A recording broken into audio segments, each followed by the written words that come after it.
O nosso terceiro exercício sobre vetores nos pede para analisar as três afirmações a seguir. Ele nos dá os vetores t, de coordenadas -6, 2 e 4, o vetor v, de coordenadas 9, -3 e -6, e w, que é o vetor 0, 1, 2.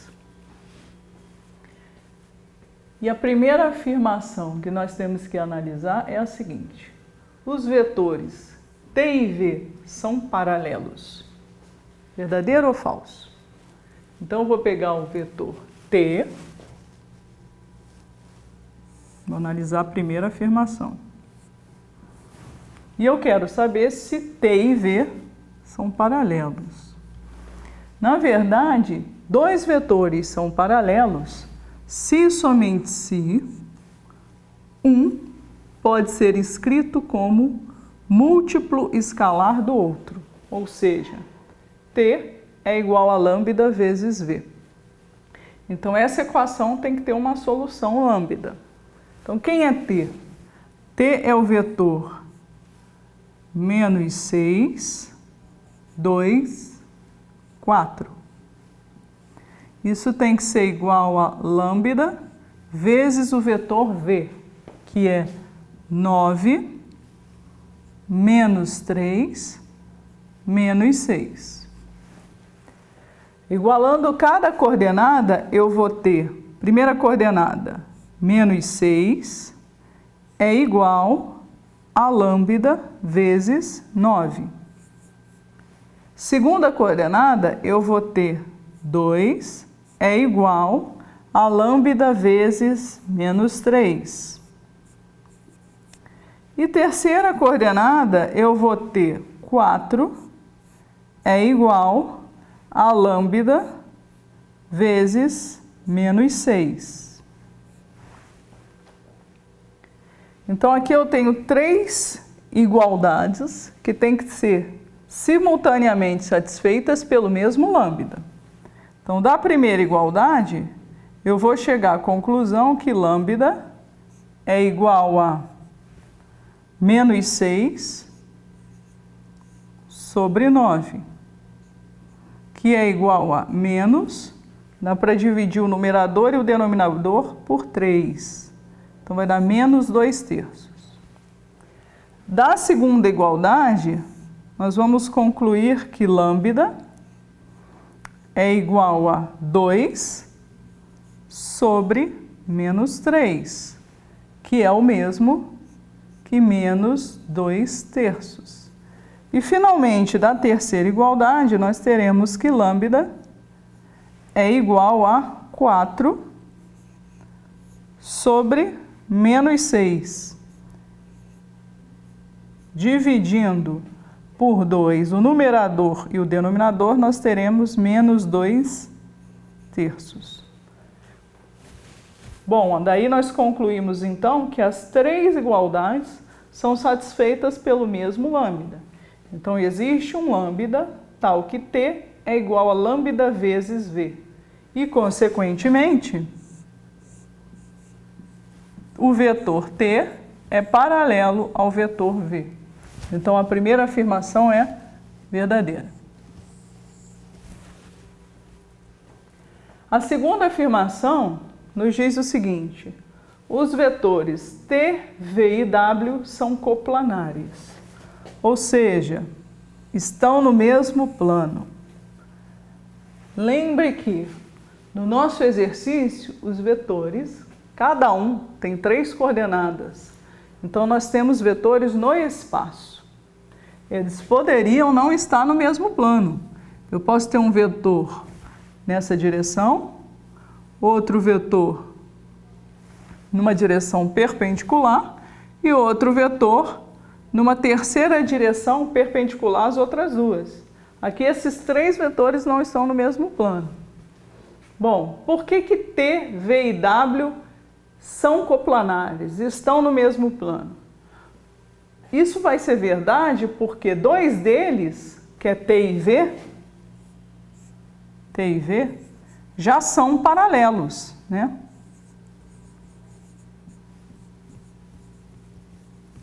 Como eles são paralelos, e eu juntando um terceiro vetor que é W, com certeza os três vetores vão estar no mesmo plano. Então essa afirmação é verdadeira. Para concluí-la, nós utilizamos a veracidade da primeira afirmação. Terceira afirmação. A terceira afirmação nos diz que os vetores V e W formam um ângulo que está entre 90 graus e 180. Então, a terceira afirmação está dizendo que eu terei V, terei W, e o meu ângulo será um ângulo maior que 90 graus. Bom, verdadeiro ou falso? Para responder essa pergunta, nós vamos lembrar do círculo trigonométrico.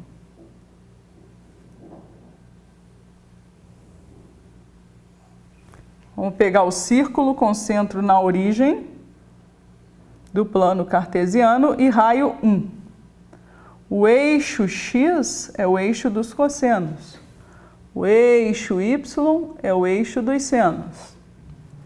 E a gente sabe o que? Bom, aqui nós temos o ângulo 0.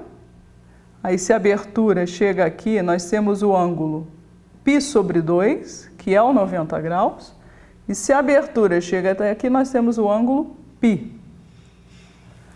Então, afirmar que o meu ângulo está entre π sobre 2 e π, quer dizer que o meu ângulo